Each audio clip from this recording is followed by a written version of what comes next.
আমরা আজকে সংবাদ সম্মেলন করেছিলাম। সেই সংবাদ সম্মেলনে আমরা উল্লেখ করেছিলাম আজকে আমাদের বিরুদ্ধে কী অভিযোগ এসেছিল সেগুলোর যেই অবস্থান এবং একই সাথে আমাদের যারা অন্যান্য দলগুলো রয়েছে অন্যান্য দলগুলোর বিরুদ্ধে কী অভিযোগ এসেছিল সেই জায়গা থেকে পাল্লা অধিকাংশই অবশ্যই তাদের দিকেই বেশি যাচ্ছে। আমরা সর্বোচ্চ চেষ্টা করছি। আমরা যে আমাদের আন্তরিকতা নির্বাচন সুষ্ঠু করার ক্ষেত্রে আন্তরিক রয়েছিলাম সেটার সবচেয়ে বড় প্রমাণ গতকাল রাতে যখন নির্বাচন কমিশনার অফিস, যে জায়গায় আসলে সবার অ্যাক্সেস থাকার কথা না, শুধুমাত্র নির্বাচন মোবাইল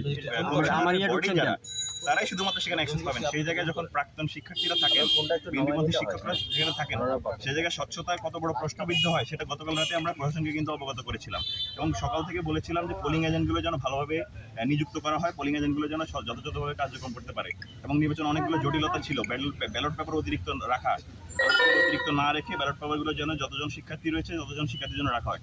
আপনারা লক্ষ্য করে দেখেন আমাদের প্রত্যেকটি দাবি অত্যন্ত যৌক্তিক।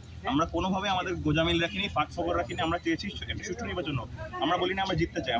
শিক্ষার্থীরা যদি আমাদেরকে ভোট প্রদান করে, আমাদেরকে যদি রায় দেয়, সেটা নিয়ে আমরা জিতে যাবো। আমরা হারার জন্য প্রস্তুত আছি, কিন্তু আমরা কোনোভাবে অসহিংসতা কিংবা জোরপূর্বক নির্বাচনে জয়ের ব্যাপারে আমরা কখনোই কোনো ব্যাপার অ্যাপ্রোচ দিইনি। কিন্তু বরঞ্চ ওই পাশ থেকে দেখা গিয়েছে বিভিন্ন হলে আমাদেরকে জোরপূর্বক আমাদেরকে টেনে এনে জুড়ে দেওয়ার মতো ঘটনা ঘটেছে।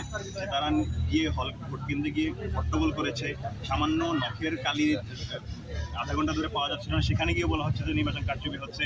বাইরে সাংবাদিক যখন একজনকে লিফলেট কেন বিলি করছেন সেটা নিয়ে প্রশ্ন করছেন, তাকে বলা হচ্ছে তাকে শিবিরপন্থী সাংবাদিক। এইগুলো ঘটনাগুলো আসলে প্রতিমান করে যে তাদের আসলে এই জায়গায় স্বচ্ছতার যথেষ্ট ঘাটতি রয়েছিল। সে জায়গায় উল্টা আমাদের দিকে প্রশ্নবিদ্ধ করা খুবই অবান্তর। আমরা মনে করছি আমরা আমাদের জায়গায় যথেষ্ট স্বচ্ছ থাকার চেষ্টা করেছিলাম। এর বাইরে যদি কোনো কিছু কারো যদি গণতান্ত্রিক চর্চার অধিকার রয়েছে, তারা যদি নির্বাচন বর্জন করতে চায় বা নির্বাচন থাকতে, এটা অবশ্যই তাদের রাইট রয়েছে। ইভিএম মেশিনের ব্যাপারে কি বলছেন? ইভিএম মেশিন বলছে জামাত শিবির তাদের নিজেদের লোক তারা এসেছে এবং সেটির মাধ্যমে কারচুপি করার যথেষ্ট সম্ভাবনা আছে। এই ব্যাপারে দেখুন, আমি ইভিএম মেশিন নিয়ে একটা ব্যাপার আপনাদের কিন্তু তো বলেছি, সংবাদ সম্মেলনে বলেছি। ইভিএম মেশিনগুলি হলো soft PD technology for next technological farm থেকে। সেখানে যিনি সিইও রনি সাহেব, জামান রনি, উনি বরঞ্চ ছাত্র দলের সঙ্গে বা বিএনপি রাজনীতির সঙ্গে যুক্ত ছিলেন। যেমন ওনার ফেসবুক পোস্ট যতগুলো দেখা যায় সবগুলোতে আসলে ওনার দেখা যায় যে রাজনৈতিক সংশ্লিষ্টতা আসলে বিএনপির সঙ্গে ছিল। তো আসলে এখানে তো কোনোভাবে জামাতের সংশ্লিষ্টতা নেই। দ্বিতীয়ত কোনো একটা প্রতিষ্ঠান কোনো জামাতের কিংবা শিবিরের কিংবা বিএনপির, এটা তো আসলে মুখ্য ব্যাপার হওয়া উচিত নাই। ওই মেশিনটা যথাযথভাবে ফাংশন করছে কিনা, ওই মেশিনটার আসলে যথাযথ মানে কোনো এরর রয়েছে কিনা, সেটা হওয়া উচিত মুখ্য ব্যাপার। আমরা আগেও বলেছি যে এই বিশ্ববিদ্যালয়ের যিনি উপাচার্য, তিনি তো জাতীয়তাবাদী শিক্ষক ফোরামের সভাপতি ছিলেন। তাহলে তো এই বিশ্ববিদ্যালয় আমরা বয়কট করতে পারি যে এই লজিক টেনে। সুতরাং এখানে কোনো লজিক্যালি জামাতের প্রতিষ্ঠান কিনা ইউনিভার্সিটি জরুরি না। প্রথমত এটা জামাতের প্রতিষ্ঠান ছিল না, এটা বিএনপি পন্থী একজনের প্রতিষ্ঠান ছিল। এবং দ্বিতীয়ত প্রশ্নের জায়গাটা এটা না যে কার প্রতিষ্ঠান, বরঞ্চ প্রশ্নের জায়গাটা এটা যে মেশিনটা কিংবা ডিভাইসটা আসলে যথাযথ ট্রান্সপারেন্ট কিনা সেটা জায়গা ছিল।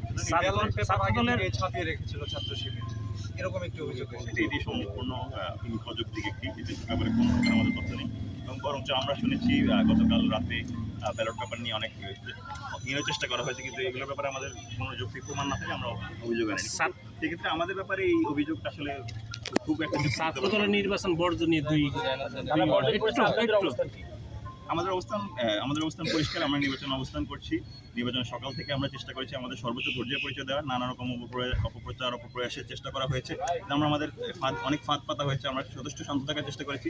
এর বাইরে তবুও যদি কারো কাছে মনে হয় যে এই জায়গায় আসলে নির্বাচনে তাদের জায়গা থাকা উচিত নয়, তারা তাদের গণতান্ত্রিক চর্চা করতে পারেন, তারা সেখানে নির্বাচন বর্জন করতে পারেন। আমরা শিক্ষার্থীদের রায় পাওয়ার অপেক্ষা আছি। শিক্ষার্থীরা যদি আমাদেরকে ভোট প্রদান না করে সেটাও আমরা মেনে নেব। যদি আমাদেরকে বিপুল ভোটে জয়লাভ করেন তাও আমরা মেনে নেব। আমাদের